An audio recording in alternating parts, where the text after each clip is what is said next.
नमस्कार, Indian voice मध्ये स्वागत. वर्तमान आणि भविष्य याकडे दुर्लक्ष करून सतत भूतकाळात राहणे हा एखादा मानसिक आजार असू शकतो.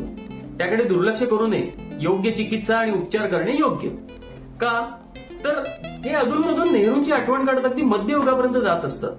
आता मध्यंतरी सरकारने व्हाईट पेपर काढला म्हणे. कशाचा काढला तर 10 वर्षापूर्वी सत्तेत असलेल्या सरकारच्या कामाचा. व्हाईट पेपर काढायला पाहिजे वर्तमान सरकारच्या कामाचा.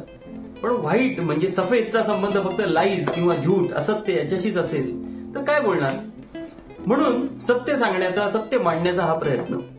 भारताची आर्थिक व सामाजिक परिस्थिती हा विषय आकडेवारीसह मांडण्याचा हा प्रयत्न आहे. थोडा मोठा व क्लिष्ट होण्याची शक्यता आहे, म्हणून आपण हा व्हिडिओ 2 भागात बघू. पहिल्या भागात देशाची सद्य परिस्थिती बघू, तर दुसऱ्या भागामध्ये युपीए सरकार आणि सद्य सरकार यांच्या कामगिरीची तुलना असेल. आधी सद्य परिस्थिती बघा. देशामध्ये उत्पन्नातील असमानता मोठ्या प्रमाणात वाढली आहे. अगदी ब्रिटिश राज्यात देखील इतक्या मोठ्या प्रमाणात असमानता नव्हती. आणि सरकार 82 कोटी लोकांना मोफत धान्य वाटप करत असल्याच्या जाहिराती करते. खरं तरी लाजिरवाणी गोष्ट आहे की देशातील 82 कोटी लोकांना पोटात अन्न ढकलण्यासाठी सरकारवर अवलंबून राहावं लागतंय. आणि याचाच अर्थ आहे की दारिद्र्य वाढलंय. शिवाय लक्षात घ्या की हे वाटप 2011च्या जनगणनेच्या डेटावर आधारित आहे. ताजा डेटा असता तर कदाचित 10-1 कोटी लोकांची याच्यामध्ये वाढ झाली असती. आणि त्याच देशातील बिलियनर्सची संख्या देखील मोठ्या प्रमाणात वाढली. म्हणूनच उत्पन्नातील असमानता वाढली असं ठामपणे म्हणता येतं. याची लक्षणं महागड्या लक्झरी कार्सची विक्री वाढली पण दुचाकीची विक्री वाढलेली नाही. आयफोनची विक्री वाढली पण 10,000च्या खालच्या स्मार्टफोनची विक्री कमी झालेली आहे.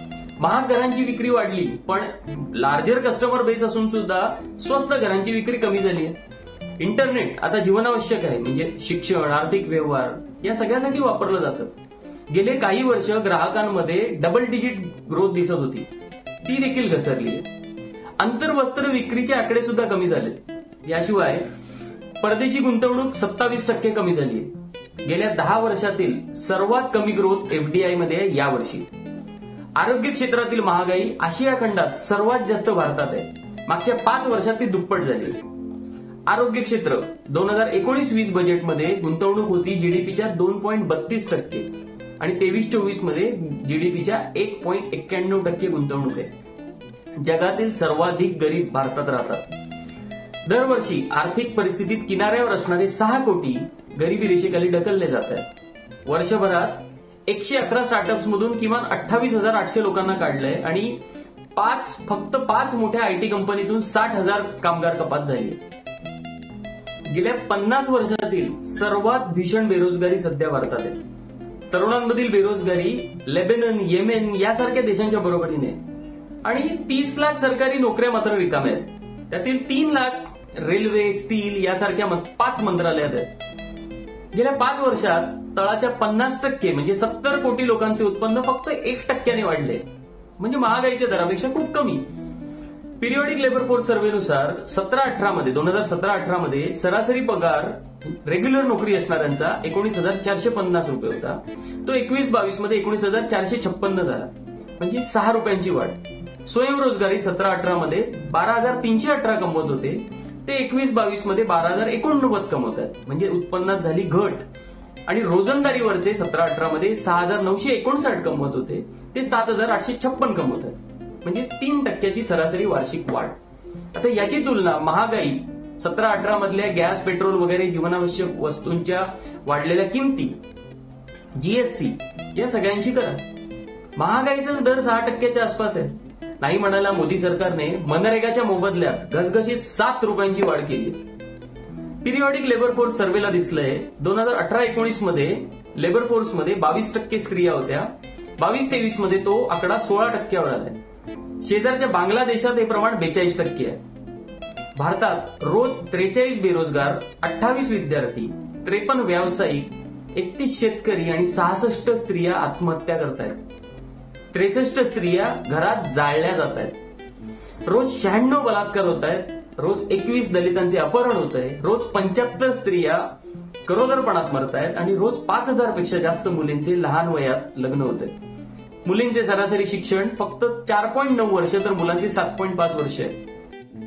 देशातील 71% लोकांना पोषक आहार मिळत नाहीये. जगातील एकूण कुपोषित मुलांपैकी 33% म्हणजे 1/3 भारतात आहेत. 50% पेक्षा जास्त स्त्रियांमध्ये रक्तक्षय आहे. 47% लाईफ इन्शुरन्स पॉलिसी बंद झाल्यात. PwC सर्व्हेनुसार 63% भारतीयांनी अनावश्यक असलेले खर्च बंद केलेत. 74% भारतीयांना आर्थिक परिस्थितीमुळे भविष्याबद्दल काळजी वाटते. 25% कुटुंबांकडे कार, बाईक सोडा सायकल सुद्धा नाहीये. 32% घरांमध्ये म्हणजे 45 कोटी लोक टीव्ही सुद्धा नाहीये. जगातील सर्वाधिक उपाशी झोपणारी लोक भारतात आहेत. लहान मुलांच्या कुपोषणात म्हणजे स्टंटिंग, वेस्टिंग या प्रकारांमध्ये तळाच्या देशांपैकी एक आहोत आपण. भारतात सकस आहार किंवा जेवण मिळण्यासाठी प्रति व्यक्ती प्रतिदिन साधारण $2.97 म्हणजे ₹240 खर्च येतो. भारतात अंदाजे 100 कोटी नागरिकांना हा खर्च परवडत नाही. 2021 मध्ये 79% नागरिकांनी आहाराच्या बाबतीत असुरक्षितता वाटत असल्याचे म्हटले होते. 25% कुटुंबांनी त्यांना अन्नाची भीषण कमतरता भासत असल्याचे सांगितले. जगातील प्रत्येक 4 कुपोषित व्यक्तींपैकी एक भारतीय आहे. जगातील अन्नाचा तुटवडा वाचणाऱ्या एकूण लोकसंख्येपैकी 37% भारतात आहेत. हंगर म्हणजे भुकेच्या निर्देशांकात भारताचा क्रमांक 121 देशात 107 वर आहे. NSSO सर्व्हेनुसार भारतातील सर्वात गरीब 5% दैनिक उत्पन्न ₹46, तळाच्या 10% दैनिक उत्पन्न ₹59 आणि 20% ₹70 आहे.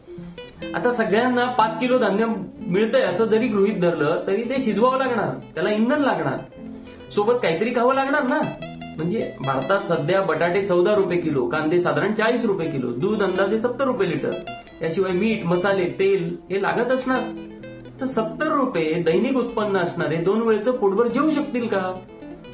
आणि शिवाय त्यांच्या इतर गरजाही आहेतच. आणि 20% लोक म्हणजे 30 कोटी लोकसंख्या आहे. जागतिक मानवी विकासाच्या जवळपास प्रत्येक निर्देशांकामध्ये गेल्या 10 वर्षात प्रचंड घसरण झालेली आहे.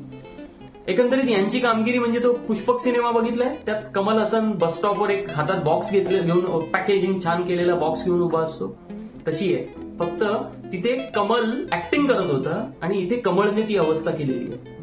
याशिवाय उत्पन्नामधील वाढती असमानता, कुपोषण, आरोग्य क्षेत्र, शिक्षण क्षेत्र यातील परिस्थिती, गुंतवणूक, मनरेगा, आत्महत्यांचे प्रमाण, स्त्रियांचे शोषण, त्यांच्यावरील अत्याचार यासारख्या जवळपास प्रत्येक महत्वाच्या निकषांमध्ये गेल्या 10 वर्षात अत्यंत वाईट परिस्थिती उद्भवली आहे. देश आजारी आहे, उपचाराची आवश्यकता आहे आणि हा उपचार करणे आता सुजाण नागरिकांच्या, मतदारांच्या हाती आहे. ही माहिती अधिकाधिक लोकांपर्यंत पोहोचवणे, इतरांना जागृत करणे हा सुद्धा उपचाराचा एक भाग समजायला हरकत नाही. म्हणून सपोर्ट करा इंडियन व्हॉइसला. धन्यवाद.